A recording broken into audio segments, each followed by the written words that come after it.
Hello everyone, welcome to knowledge plus. इस video में आज हम लोग एनसीईआरटी क्लास 9 हिस्ट्री चैप्टर 3 पढ़ने जा रहे हैं। चैप्टर 3 का ये दूसरा वीडियो है।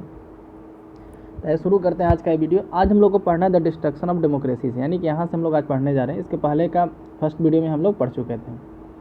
तो ऑन 30 जनवरी 1933 यानी 30 जनवरी 1933 को president Hindenburg offered the chancellorship the highest position the cabinet of minister the Hitler. तो वहाँ के जो प्रेसिडेंट थे जिनका नाम था हिंडनबर्ग, तो हिंडनबर्ग के द्वारा ऑफर किया गया कि हिटलर को कि चांसलरशिप का ऑफर दिया गया। मतलब चांसलरशिप वहाँ का सबसे हाईएस्ट पोजीशन होता है गवर्नमेंट मिनिस्टर में। तो सबसे हाईएस्ट पोजीशन जो था कैबिनेट ऑफ मिनिस्टर्स के बीच में, वो चांसलरशिप था। तो हिटलर को बनाया गया उनके प्रेसिडेंट के द्वारा। By now the Nazi had manage to rally the conservative to their couch. Having acquired power, Hitler set out to dismantle the structure of democratic. तो जैसे ही हिटलर के पास पावर आया तो हिटलर यहाँ पे डिसमेंटल कर दिया, सब कुछ खत्म कर दिया जो डेमोक्रेटिक रूल का स्ट्रक्चर था। अब mysterious fire that broke out in the German parliament building in February facilitated this move. और एक आग लगा वहाँ पे, एक मिस्टीरियस फायर, मतलब किस तरीके से लगा है किसी को नहीं पता है। बड़े ही एक रहस्यमय तरीके से वहाँ पे आग लगा वहाँ के जर्मनी के पार्लियामेंट वाले बिल्डिंग में फरवरी में, और वो इस मूव को और आगे बढ़ाया। The fire decree of 28 February 1933 indefinitely suspended civic rights like of freedom of speech, press and assembly that had been granted by Weimar Constitution। तो जो आग लगा उसके बाद एक डिक्री निकाला गया 28 फरवरी 1933 को, और उसमें कहा गया कि इनडिफिनिटली, मतलब कि अनंत, मतलब कि अगले आदेश तक ऐसा बोल सकते हैं, इनडिफिनिटली जो सिविक राइट है जैसे freedom of speech, freedom of press, freedom of assembly, ये सब जो वेमर कॉन्स्टिट्यूशन के द्वारा उसको दिया गया था वो सारा सस्पेंड कर दिया गया। Then he turned on his arch enemy the communist, most of whom were hurriedly packed off the newly established concentration camp. The repression of the communist were severe. क्या करा उसके बाद, अब जो उसके जो विरोधी लोग थे, ठीक है, जिसमें कम्युनिस्ट लोग भी थे, उसको कॉन्सेंट्रेशन कैंप ले गया। कॉन्सेंट्रेशन कैंप क्या होता है हम लोग पिछले लेक्चर में पढ़े थे, पिछले वीडियो में। उनके काफ़ी बुरी तरीके से कम्युनिस्ट लोगों को रिप्रेस किया गया। Out of the surviving 6,808 arrest files of Düsseldorf, a small city of 500,000 population, 1440 were those of communist alone. तो क्या करा कि जैसे 6808 जो मान लीजिए कि एक छोटे शहर से अरेस्ट किया गया था, एक शहर का नाम दिया गया डुसेल्डॉर्फ, वहाँ से 1440 लोग सिर्फ कम्युनिस्ट लोगों में से थे। They were however only one among the 52 types of victim persecuted by Nazi across the country. तो कह रहा है कि कम्युनिस्ट की तरह 52 तरह के और लोग थे, ठीक है, जो नाजी के द्वारा वहाँ पे विक्टिम बने थे। नाजी का जो प्रोसिक्यूशन चल रहा था नाजी जर्मनी में, मतलब कि नाजी पार्टी के द्वारा जो भी चल रहा था उसके विक्टिम थे। On 3 March 1933 the famous enabling act was pass. तो 3 मार्च 1933 को एक इनेबलिंग एक्ट पास किया गया, काफ़ी फेमस एक्ट है अभी। This act establish dictatorship in Germany. इस एक्ट के तहत ही जर्मनी में डिक्टेटरशिप आ गया, डेमोक्रेसी को ख़त्म कर दिया गया। It gave Hitler all power to sideline parliament and rule by decree. इससे जो है हिटलर को पावर मिल गया कि पार्लियामेंट को साइडलाइन किया जाए, पार्लियामेंट के बात को ना माना जाए, और डिक्री के थ्रू रूल हो, जो हिटलर यहाँ से इशू करेगा उसी के थ्रू शासन किया जाए। All political parties and trade unions were banned except for the Nazi party and affiliates. तो क्या करा कि जितने भी पॉलिटिकल पार्टी और ट्रेड यूनियन थे सबको बैन कर दिया गया। नाजी पार्टी और उसके जो सहयोगी पार्टी है या फिर नाजी पार्टी से रिलेटेड जो पार्टी, उसको छोड़ करके।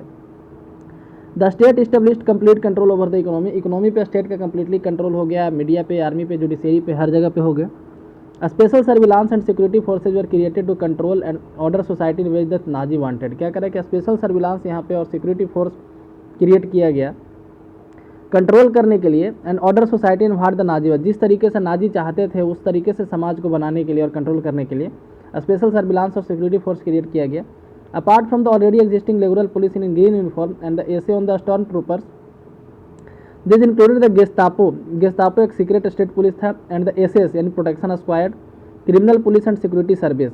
तो इस तरीके से इतने सारे लोग, मतलब पहले से जो रेगुलर पुलिस तो थे ही जो ग्रीन यूनिफॉर्म में रहते थे, उसके अलावा एसे थे जिसको स्टॉर्म ट्रूपर्स बोला जाता था। इसके स्टॉर्म ट्रूपर से ही अंदर ये सब आते थे, गिस्तापो आते थे, एसएस आते थे, क्रिमिनल पुलिस आते थे, ठीक है। It was the extra constitutional power of the this newly organise forces. तो क्या करें कि जो नया ऑर्गेनाइज किया गया था फोर्स, उसको एक्स्ट्रा कॉन्स्टिट्यूशनल पावर दिया गया जो कॉन्स्टिट्यूशन में नहीं था, ऐसा पावर दिया गया।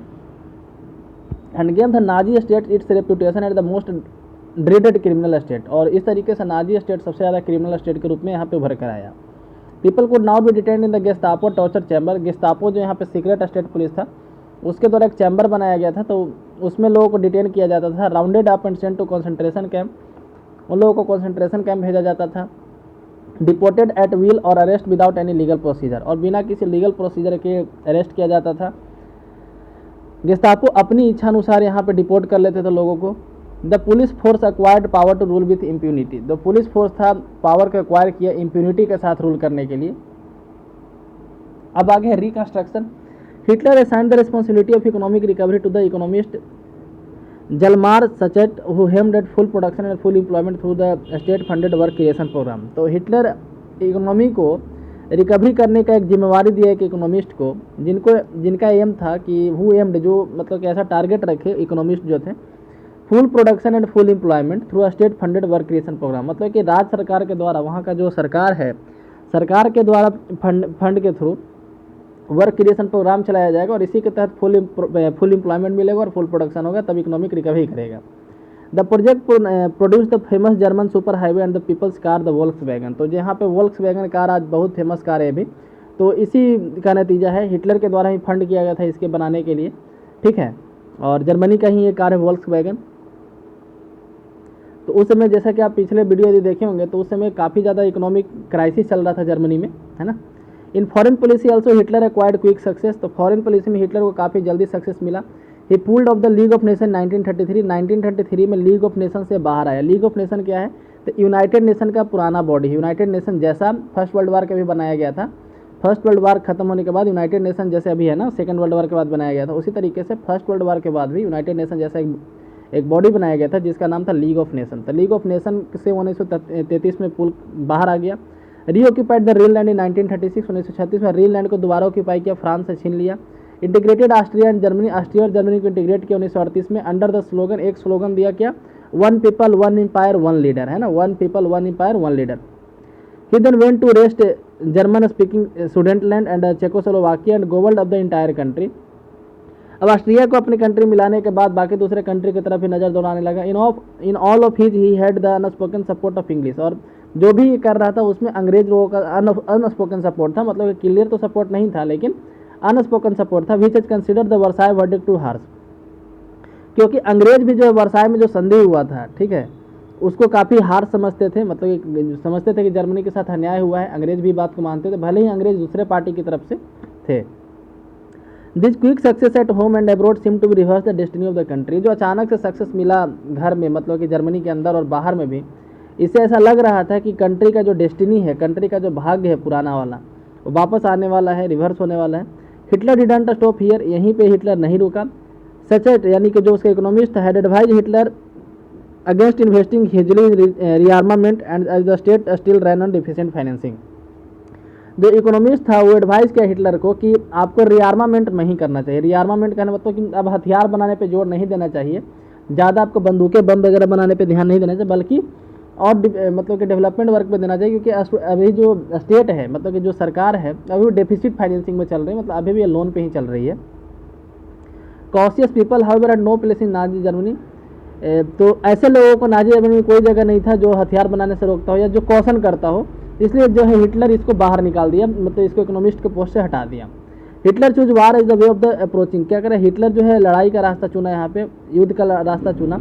Approaching of the economic crisis, economic crisis से निकलने के लिए हिटलर यहाँ से युद्ध का रास्ता चुना। Resources we are to be accumulated through expansion of territory को एक्सपेंड करके रिसोर्सेज को एक्यूमुलेट करने के लिए सोचा। In September 1939 Germany invaded Poland. क्या करें, सितंबर 1939 में जर्मनी जो है पोलैंड को इन्वेड किया, और this started a war with France and England. इसी के साथ जो है फ्रांस और इंग्लैंड के साथ लड़ाई स्टार्ट हो गया जर्मनी का।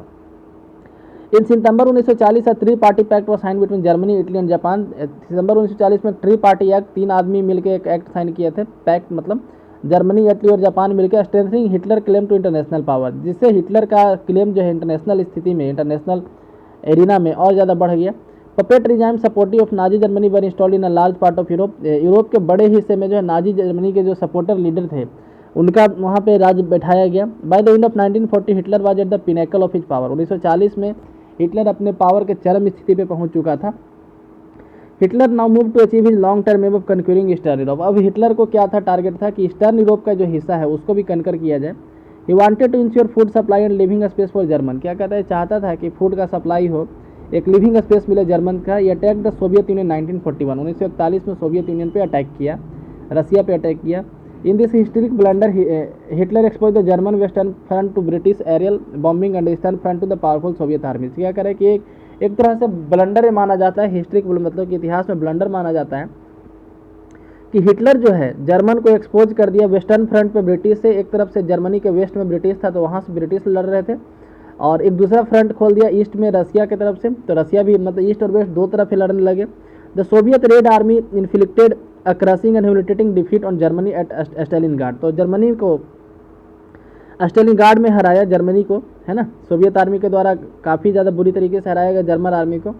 After this Soviet red army hounded of the retreating German soldier until the reach the heart of Berlin. और इस तरीके से सोवियत आर्मी जो है बर्लिन तक पहुंच गया, जो जर्मनी का कैपिटल हुआ करता था, वहाँ तक पहुंच गया। Establishing Soviet hegemony over the entire eastern Europe for a half century there after.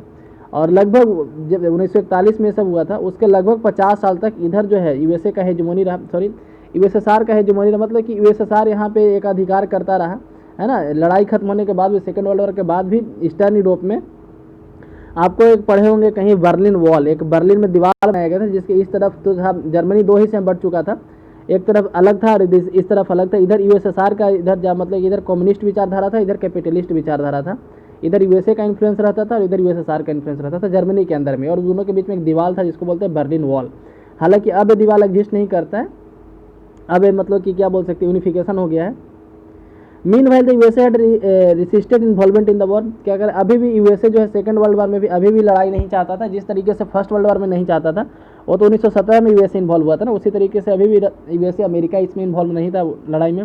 It was unwilling to once again follow all the economic problem that had first world cause. तो ये कह रहा था कि फर्स्ट वर्ल्ड वॉर के कारण जो भी इकोनॉमिक प्रॉब्लम यहाँ पे हुआ है, हम ऐसा दोबारा नहीं झेल सकते हैं, है ना। इसका कहना था कि फर्स्ट वर्ल्ड वॉर में हमारा काफ़ी ज़्यादा नुकसान हुआ है, हम लोग इसको दोबारा नहीं झेल सकते। But it could not stay out of the war for long. लेकिन लड़ाई से ज़्यादा दिन तक बाहर रह भी नहीं सका। Japan was expanding in power in the east. Japan जो अपना पावर को एक्सपेंड कर रहा था, फैलाते जा रहा था ईस्ट में। It has occupied French Indo China was and was planning attack on the US naval base in the Pacific. क्या करे कि फ्रेंच का जो इंडो चाइना था, लाओस वियतनाम कम्बोडिया वाला जो रीजन था, वो फ्रांस का कॉलोनी था, उसके ऊपर जापान कब्जा कर चुका था और प्लान किया यहाँ पे कि यूएस का जो नेवल बेसेज है पैसिफिक ओशियन में, उस पर अटैक किया जाए। When Japan extended it support to Hitler. Japan जब हिटलर को अपना सपोर्ट दिया and bombed the US based Pearl Harbor. US का एक जहाँ बंदरगाह था पर्ल हार्बर, ठीक है, तो पर्ल हार्बर पे जब बम फेंका गया तो इसके कारण पर्ल हार्बर पूरी तरीके से डूब गया, कंप्लीटली खत्म लगभग हो गया। इसी के बाद जो यूएस यहाँ पे सेकेंड वर्ल्ड वॉर में आया मजबूरी बस। द वार इंडेड इन मई 1945, 1945 में वॉर यहाँ पे खत्म हुआ विद द हिटलर डिफीट। इसमें हिटलर का हार हुआ and US dropping atom bomb in the Hiroshima in Japan. Hiroshima पे जापान में मतलब कि बम गिराया गया, उसके बाद नागासाकी में गिराया गया। From the brief account of what happened the second world war we now return to the Helmuth and father story of Nazi criminality during the war. तो क्या करें कि ये जो सेकंड वर्ल्ड वॉर का एक ब्रीफ स्टोरी, ब्रीफ अकाउंट था, है ना, कि क्या क्या जर्मनी के द्वारा किया गया, जर्मनी में क्या हुआ था।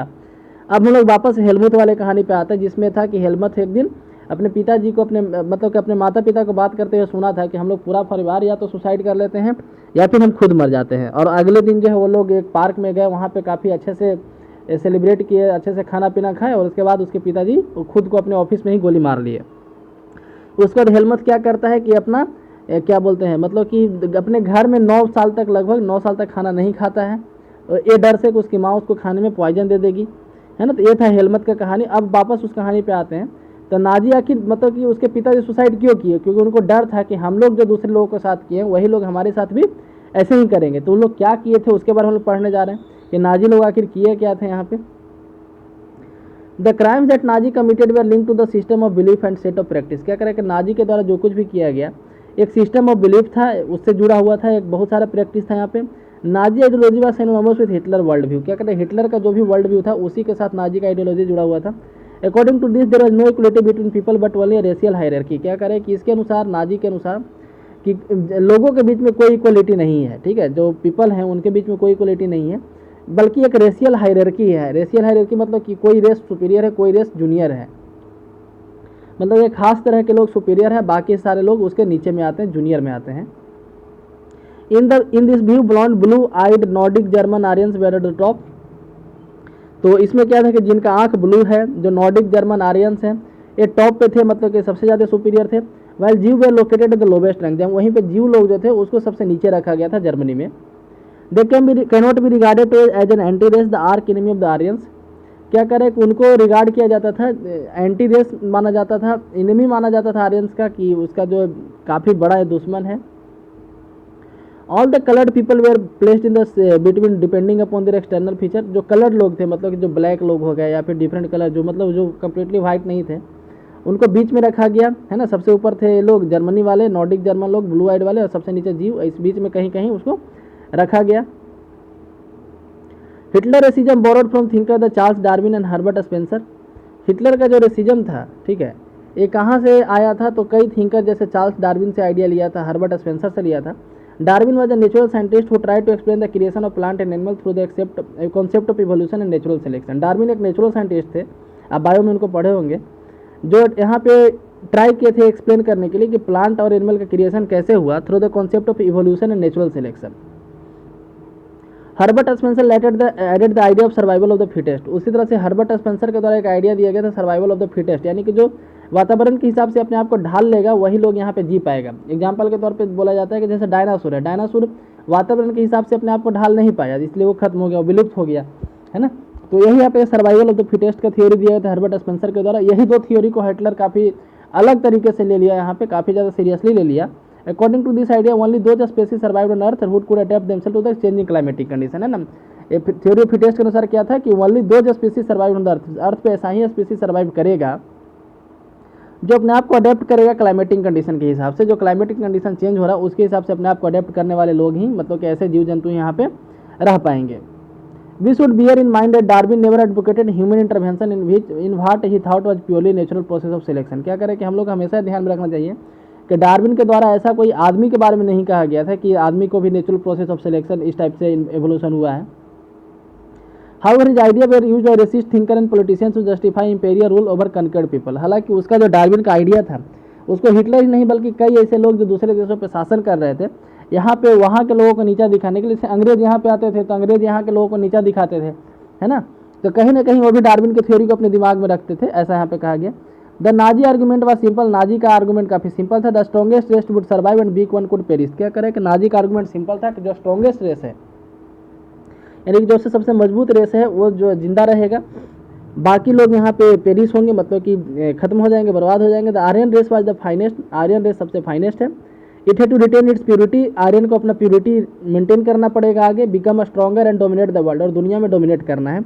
The other aspect of Hitler related to the geo political concept of Lebensraum और लिविंग स्पेस। क्या करें कि दूसरा कॉन्सेप्ट था हिटलर का, हिटलर के आइडियोलॉजी का concept of geo political concept of living space. He believe that new territories had to acquire for settlement, उसको ऐसा मानना था कि नया टेरिटरी को एक्वायर करना पड़ेगा सेटलमेंट के लिए। This would enhance the area of the mother country, इससे उसके मदर कंट्री यानी उसके जर्मनी के कंट्री को आगे बढ़ेगा, एरिया बढ़ेगा। while enabling the settlers on the new land to retain an intimate link with the people of their origin। लेकिन कहा जा रहा है कि जब नए ज़मीन पे जर्मन लोग सेटल होंगे तो वहाँ के जो लोग होंगे, वहाँ के जो नेटिव, वहाँ के जो ओरिजिन के लोग होंगे, उनके साथ यहाँ पे कोई लिंक नहीं बनाया जाएगा। It would also enhance the material resources and power of German nation.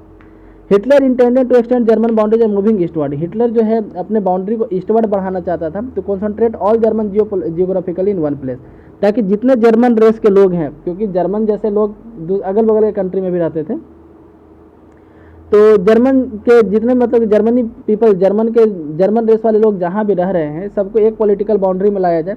Poland become the laboratory for this experimentation, और इस एक्सपेरिमेंट के लिए उसने पोलैंड को चुना। अब है establishment of the racial state. Racial state का एस्टेब्लिशमेंट कैसे हुआ कि once in power the Nazi quickly began to implement their dream of creating an exclusive racial community of pure Germans by physically eliminating all those who seen as undesirable. तो जैसे ही power मिला तो Nazi लोग जो है यहाँ पे quickly मतलब कि अपना जो उनका आइडिया था, उनका जो ड्रीम था, उसको इम्प्लीमेंट करने पे लग गए। उनका आइडिया क्या था, तो creating an exclusive racial community, एक एक्सक्लूसिव रेशियल कम्युनिटी डेवलप करना, क्रिएट करना, जिसमें प्योर जर्मन लोग रहते हों, जहाँ पे फिजिकली एलिमिनेट किया जाए ऐसे लोगों को जो अनडिजायरेबल है।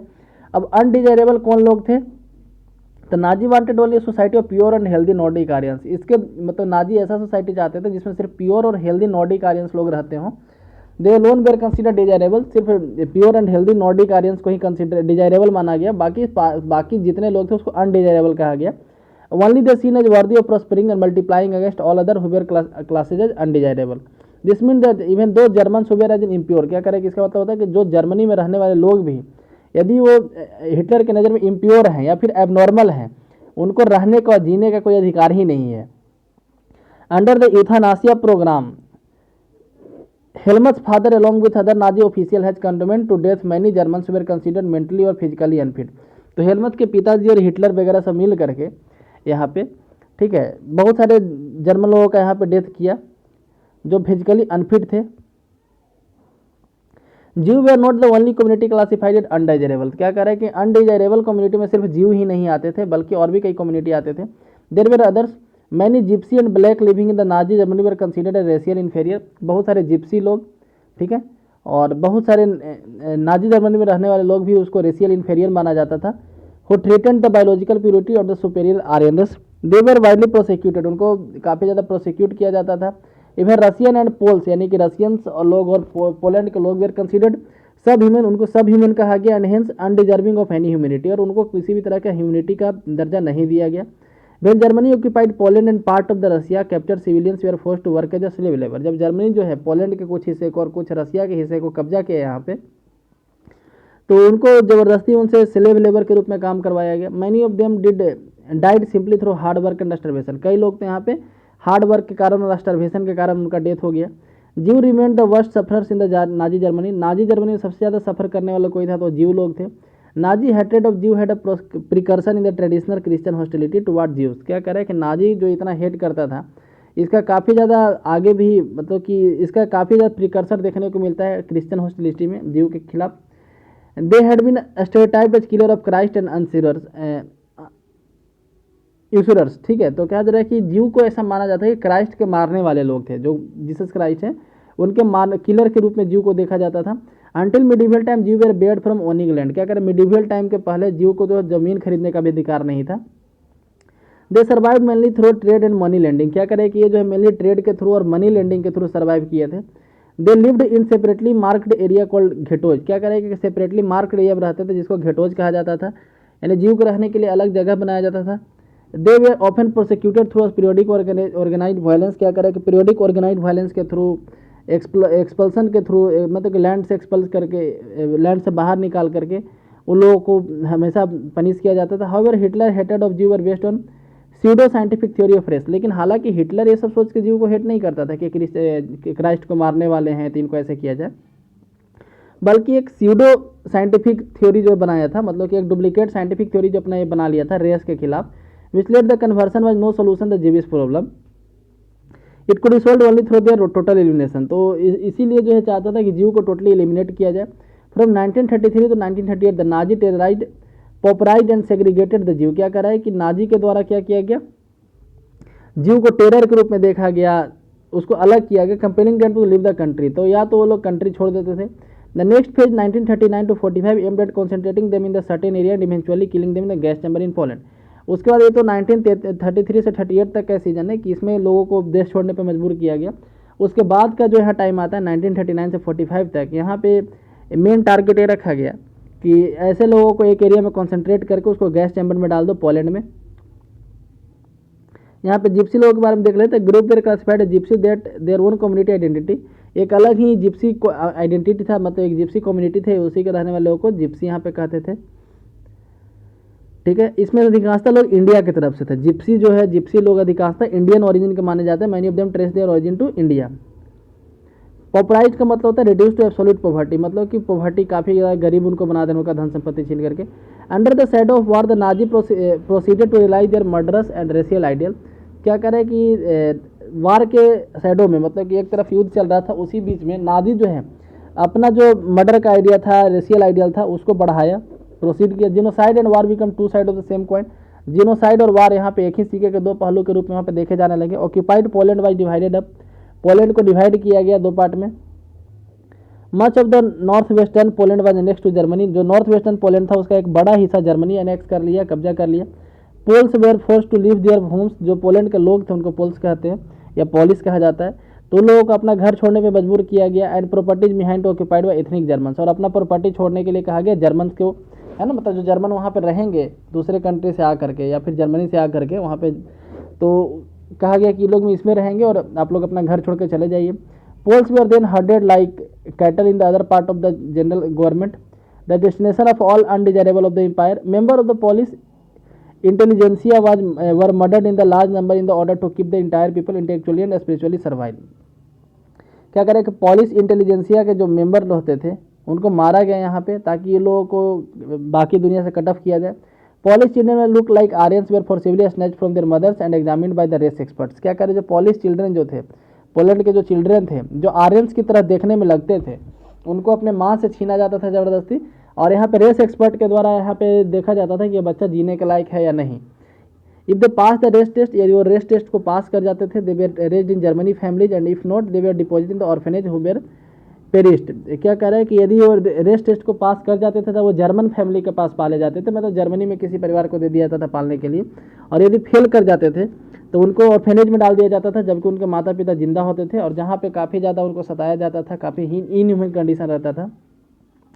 With some of the largest ghettos and gas chambers, the general movement also served as killing field of the for the Jew। क्या कह रहा है कि जो बड़े बड़े घेटो यहाँ पे बनाए, घेटो जहाँ पे जीव लोग को रखा जाता था, गैस चैम्बर बनाने लगे, तो general government also served as a killing field of the Jews. तो जनरल गवर्नमेंट भी एक तरह से जीव को मारने के लिए एक फील्ड के रूप में काम करने लगा।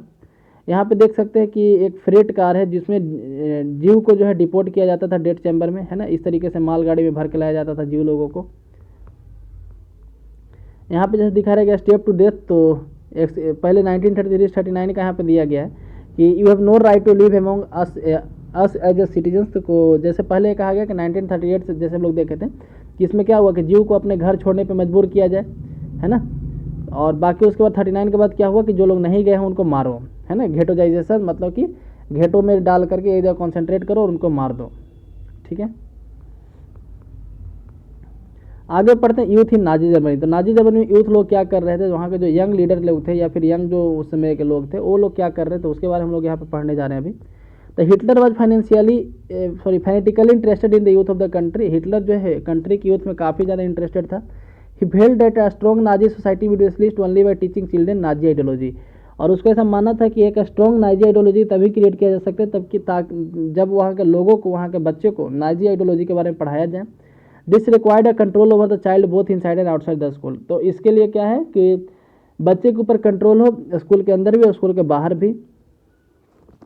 What happened the school under Nazi, तो नाजी के अंदर जो स्कूल में क्या हुआ, all school were clean and purified, हर एक स्कूल को साफ किया गया, प्यूरिफाई किया गया। This mean that all teachers were Jews who were Jews और seen as politically unreliable were dismissed. इसका मतलब क्या हुआ, साफ किया गया या प्यूरिफाई किया गया, मतलब क्या हुआ कि जो भी टीचर जीव थे या फिर जो आर्यंस नहीं थे या फिर जो पॉलिटिक्स में, मैंने पॉलिटिक्स के अगेंस्ट में थे, जो इसका हिटलर का पॉलिटिक्स के सपोर्ट नहीं करते थे, उसको डिसमिस किया गया। चिल्ड्रन वर फर्स्ट सेग्रीगेटेड, पहले लोगों को, बच्चों को बांटा गया जर्मन और जीव के बीच में। जर्मन और जीव एक साथ नहीं बैठ सकते, एक साथ खेल नहीं सकते। Subsequently undesirable children Jews the physically handicapped gypsy were thrown out of school. वहीं जो अनडिजायरेबल चिल्ड्रन होते थे, जैसे जीव हो गया, फिजिकली हैंडीकेप्ड लोग हैं, जिप्सी हो गए, उनको स्कूल के बाहर भेज दिया जाता था। And finally 1940 they were taken as the gas chamber, 1940 में उनको तो गैस चैम्बर मिल गया। Good German children were subject to process of Nazi schooling. जो गुड जर्मन चिल्ड्रन थे, गुड जर्मन तो जो गोरे लोग थे, जो ब्लू वाइट वाले लोग थे, आर्यंस जैसे, है ना, जैसा हिटलर चाहता था, इन लोगों को नाजी स्कूलिंग में प्रोसेस किया गया। अब prolong period of ideological training, जाके वहाँ पे नाजी जर्मनी के बारे में आइडिया का ट्रेनिंग दिया जाए। स्कूल टेक्स्ट बुक है रीरिटन, स्कूल का जो टेक्स्ट बुक है उसको दोबारा लिखा गया। Racial science was introduce to justify Nazi idea of the race. Nazi मतलब नाजी आइडिया को जस्टिफाई करने के लिए रेशियल साइंस इंट्रोड्यूस किया गया। Stereotypes about Jews were popularise, जो जीव के प्रति जो नफरत था, स्टेरियोटाइप था कि वो लोग ऐसे होते हैं, जैसे आप इंडिया में भी देखते हो कुछ खास स्टेट के लोगों के प्रति फैलाया जाता है लोगों में कि वो लोग ऐसे होते हैं, उसी तरीके से स्टेरियोटाइप जो वहाँ पे जीव के प्रति था उसको फैलाया गया। Even through maths classes children were taught to loyal and submissive hate Jews and worship Hitler. क्या करें कि यहाँ तक कि मैथ क्लासेज में भी लोगों को यहाँ पे सिखाया जाता था कि हिटलर को पूजा करो, जीव को हेट करो, जर्मनी के प्रति लॉयल रहो। Even the function of sports was to nurture a spirit of violence and aggression among children. Sports का भी यहाँ पे एक फंक्शन बन चुका था कि स्पिरिट ऑफ वायलेंस फैलाना, एग्रेशन लाना है चिल्ड्रन के बीच में। Hitler believe that boxing could make children iron hearted strong and masculine. Hitler ऐसा मानता था कि बॉक्सिंग करने से जो बच्चे हैं आयरन हार्टेड बनेंगे, मतलब कि कठोर दिल वाले बनेंगे, स्ट्रॉन्ग बनेंगे, मैस्कुलिन बनेंगे। Youth organised were made responsible for educating German young in the spirit of national socialism. तो यूथ ऑर्गेनाइजेशन यहाँ पे यूथ ऑर्गेनाइजेशन को यहाँ पे रिस्पॉन्सिबल बनाया गया जर्मन लोगों को, जर्मन यूथ को जो है नेशनल सोशलिज्म का पाठ पढ़ाने के लिए। 10 year old had to be enter Jungvolk, 10 साल का जो बच्चा था उसको जंगबोल्क में जाना पड़ता था। जंगबोल्क क्या होता है हम लोग आगे देखेंगे भी। At 14 all boys had to join Nazi youth organisation, 14 साल होते ही सारे लोगों को नाजी यूथ ऑर्गेनाइजेशन ज्वाइन करना पड़ता था। एक नाजी का यूथ ऑर्गेनाइजेशन था जिसका नाम था Hitler youth. Where they learn to worship war, जहाँ पे वो लड़ाई को पूजा करना मतलब कि सिखाया जाता था, है ना, कि युद्ध को पूजा करो, वर्शिप करो, ग्लोरीफाई करो, एग्रेशन को ग्लोरीफाई करो, वायलेंस को ग्लोरीफाई करो, डेमोक्रेसी को कॉन्डेम करो, मतलब डेमोक्रेसी का विरोध करो, जीव को हेट करो, कम्युनिस्ट को हेट करो, जिप्सी वगैरह को हेट करो, and all those category undesirable, जो भी अनडिजायरेबल है उनको हेट करो। After a period of rigorous ideological and physical training they join the labour service, और इतने ज़्यादा ट्रेनिंग होने के बाद, इस तरीके का एक रिगरस आइडियोलॉजिकल ट्रेनिंग होने के बाद ये लेबर सर्विस ज्वाइन करते थे usually at the age of 18, लगभग उस समय एज उनका 18 साल होता था। Then they had to serve in the armed forces enter on the Nazi organisation, क्या करें उनको वहाँ पे फिर आर्म्ड फोर्सेज में सर्विस देना पड़ता था और एक नाजी ऑर्गेनाइजेशन में इंटर करते थे। The youth league of the Nazi was founded 1922, youth league जो नाजी का मतलब कि नाजी का यूथ लीग का फाउंडेशन 1922 में हुआ था। 4 years later it was named Hitler youth, 4 वर्ष बाद उसका नाम हिटलर यूथ रखा गया। To unify the youth movement under Nazi control all other youth organisation were systematically dissolved and finally banned, क्या कह रहा है कि यूथ मूवमेंट को सिर्फ नाजी के कंट्रोल में रखने के लिए जितने भी यूथ ऑर्गेनाइजेशन थे उनको डिजॉल्व किया गया या फिर बैन कर दिया गया। Nazi youth group for children below 14 of age, Jungvolk का मतलब होता था कि जो जुवेनाइल होता है ना, 14 साल से कम वाले बच्चों के यहाँ जंगबोल्क बोला जाता है, जैसे अभी जो वर्ड जुवेनाइल यूज किया जाता है कुछ ऐसा ही समझ लीजिए।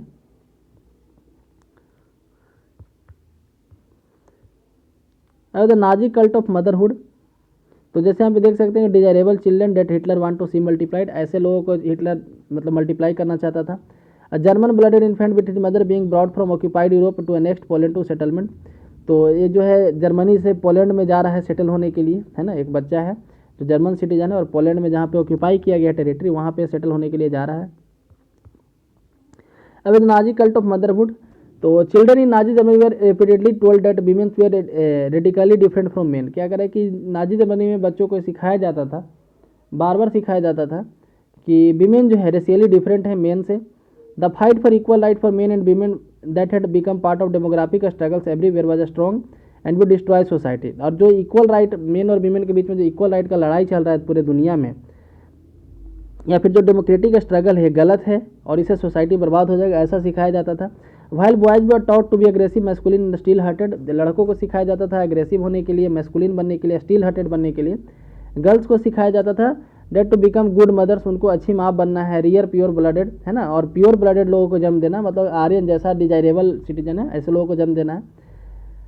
Girls had to maintain the purity of the race, girls को जो है रेस का प्योरिटी मेंटेन करना पड़ता था। डिस्टेंस फ्रॉम जीव, जीव से दूर रहना पड़ता था। लुक आफ्टर होम, घर का देखभाल करना है। Teach their childrens Nazi value, और अपने बच्चे को नाजी वैल्यू के बारे में पढ़ाना है। They had to be bearers of the Aryan culture and race, और आर्यन कल्चर को आगे बढ़ाने वाले के रूप में उनको देखा जाता था। इन 1933 Hitler said in my state the mother is the most important citizen, Hitler के द्वारा कहा गया कि मेरे स्टेट में मदर जो है इंपॉर्टेंट सिटीजन है, सबसे इंपॉर्टेंट सिटीजन है। But in the Nazi Germany all mothers they are not treated equally, लेकिन नाजी जर्मनी में सारे माओं को जितने भी मदर्स थे उनको इक्वली ट्रीट नहीं किया जाता था। विमेन्स वे रेशियली अनडिजायरेबल चिल्ड्रन, जो जिनका बच्चा अनडिजायरेबल कैटेगरी कहा जाता था, मतलब कि काला या फिर कोई विकलांग टाइप का, या फिर जो जैसा हिटलर नहीं चाहता था उसको पनिश किया जाता था, और जो रेशियली डिजायरेबल जैसा हिटलर चाहता था उस तरीके का बच्चा किसी के जब मिलता था उसको अवार्ड दिया जाता था। They were given favour treatment in hospital, उनको हॉस्पिटल में फेवर ट्रीटमेंट दिया जाता था, मतलब उनको ज़्यादा वैल्यू दिया जाता हॉस्पिटल में। और उसको दुकान में कॉन्सेशन दिया जाता था, थिएटर के टिकट, रेलवे फेयर, ये सब पे कॉन्सेशन दिया जाता था जो डिजायरेबल चिल्ड्रन को जन्म देती थी। To encourage women to produce many children, बच्चों को मतलब कि वीमेन को इनकरेज किया गया ताकि ज़्यादा से ज़्यादा वो बच्चा वो जन्म दे। ऑनर क्रॉस वाज अवार्डेड, उसके लिए एक ऑनर क्रॉसेज अवार्ड दिया जाता था। A bronze cross was given to 4 children, silver for 6 and gold for 8 और मोर, और यदि किसी का 4 बच्चा जन्म लेता था उसके लिए कांसा का क्रॉस दिया जाता था, 6 बच्चे के लिए सिल्वर और 8 बच्चे और उससे ज़्यादा के लिए गोल्ड का क्रॉस दिया जाता था। All Aryan womens who deviated from the prescribed code of the conduct were publicly condemned and severely punished, और क्या करें जो आर्यन वुमेन जो है इस बात को नहीं मानते थे या जो कोड ऑफ कंडक्ट को नहीं मानते थे उसको पनिश किया जाता था, पब्लिकली उसका विरोध किया जाता था। Those maintain contact with Jews Poles and Russians were paraded, through the town with shaved heads, blackened face and the placards hanging around their necks announcing I have solid the honor of the nation। तो जैसे क्या करें कि जो women यहाँ पे जीव के साथ कंटेक्ट रखती थी, पुलिस के साथ या रशियन के साथ जो कंटेक्ट रखती थी, है ना, उसको वहाँ पे पूरे शहर में घुमाया जाता था। उसका हेड को मतलब शरीर से मतलब क्या बोलते हैं, सर से बाल को हटा दिया जाता था, मतलब कि एक तरह से बोल सकते हैं बेल मोड़ दिया जाता था, और उनका चेहरा काला किया जाता था, और प्ले कार्ड यानी कि गले में एक लिखा हुआ तख्ता टांग दिया जाता था जिस पे लिखा रहता था कि I have soiled the honour of the nation, मतलब हमने कंट्री का जो राष्ट्र का जो गरिमा है उसको ठेस पहुंचाया है, ऐसा लिखा रहता था। Many received jail sentence and lost civic honour as well as husband and family for the criminal offence. कई लोग यहाँ पे जेल सेंटेंस गए, जेल गए, अपना सिविक ऑनर को खो दिए, है ना, यहाँ तक कि अपने हस्बैंड को खो दिए, फैमिली को खो दिए, इस तरह के ऑफेंस के लिए।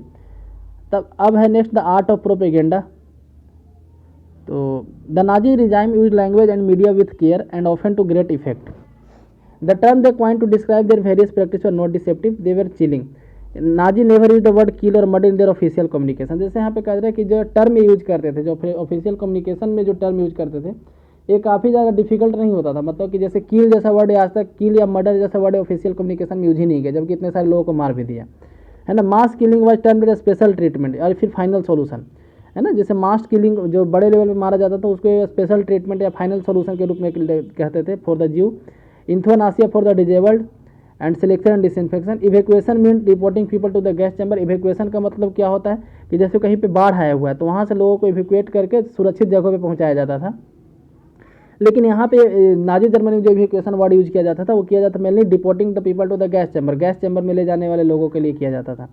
Do know what the gas chamber where called, क्या आप जानते हैं गैस चैम्बर क्या होता था? They were level disinfection area, उसको डिसइंफेक्शन एरिया बोला जाता था। एंड और बाथरूम जैसा वो दिखते थे, equipped with fake showerheads. Media was carefully use to win support for the regime and popularise its world view. Media भी को भी यहाँ पे केयरफुली यूज किया गया दुनिया में इसको सपोर्ट को। Nazi idea were spread through visual images. Nazi का आइडिया को यहाँ पे फैलाया गया इमेज के थ्रू, फिल्म के थ्रू, रेडियो, पोस्टर, स्लोगन के थ्रू, लिफलेट के through. In poster group identified as the enemy of German fair stereotype. जो जर्मन के एनिमी थे उनको स्टेरियोटाइप यहाँ पे किया गया, उनको एब्यूज किया गया, उसको डिस्ट्रक्टिव इविल के रूप में डिस्क्राइब किया गया, मतलब कि कहा गया कि वे लोग राक्षस हैं, इविल है, बुराई हैं। Socialist and liberals were represent as weak and degenerate. Socialist और लिबरल्स को यहाँ पे वीक, कमजोर के रूप में यहाँ पे रिप्रेजेंट किया गया। They were attacked as malicious foreign agent, उनको फॉरेन एजेंट समझा जाता था। Propaganda films were made to create hatred for Jews. Jews के खिलाफ यहाँ पे हैट में मतलब कि क्या बोलते हैं, घृणा फैलाने के लिए, नफरत फैलाने के लिए प्रोपेगेंडा फिल्म बनाया गया। The most in famous film was the eternal जीव। जैसे एक उस समय का एक फिल्म है इटर्नल जीव, जिसमें जीव के खिलाफ यहाँ पे काफ़ी लोगों को भड़काया गया मूवी के माध्यम से। ऑर्थोडॉक्स जीव वे स्टेरियोटाइप्ड एंड मार्क्ड। जो पुराने ज़माने के जीव थे, मतलब कि जो जीव अपने कल्चर को मानते थे, ऑर्थोडॉक्स जीव थे, उनको स्टेरियोटाइप किया गया, उनको चिन्हित किया जाता था। They were shown with flowing beards wearing kaftans, wearing in reality was difficult to distinguish German Jews by their outward appearance because they were highly assimilated community. क्या कह रहा है कि उनको जो है फ्लोइंग बियर्ड्स वेयरिंग कफ्तान्स, मतलब कि उनको पहचान के लिए, क्योंकि जीव और जर्मन लगभग एक जैसे लगते थे देखने में, ठीक है, तो इसलिए जो है उनको जीव को पहचान के लिए कुछ उनको पहनने के लिए दे दिया गया। They were referred as vermin, rats and pest, उनको जो है वर्मिन, रैट्स, पेस्ट ये सब का वर्ड यूज किया जाता था उनके लिए। Their movement was compare to those of rodents, उनका जो मूवमेंट है रोडेंट्स हैं, जैसे चूहा या फिर जो कुतरने वाला लोग होता है उस तरीके से देखा जाता था। Nazis work on the mind of people, trap the emotions and turn their hatred and anger the undesirable.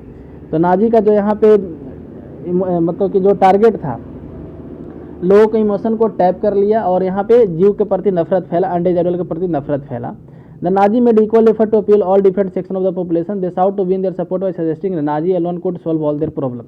तो नाजी जो है और भी इतना ही, मतलब जिस तरह से जीव के प्रति नफरत फैलाने के लिए जितना प्रयास किया, उतना ही प्रयास बाकी लोगों के लिए नफरत फैलाने के लिए किया, है ना। और इस तरीके से पूरे लोगों को यहाँ पे जीता, उसका भरोसा जीता और कहा कि नाजी ही जो है सिर्फ सारे प्रॉब्लम का सॉल्व कर सकते हैं।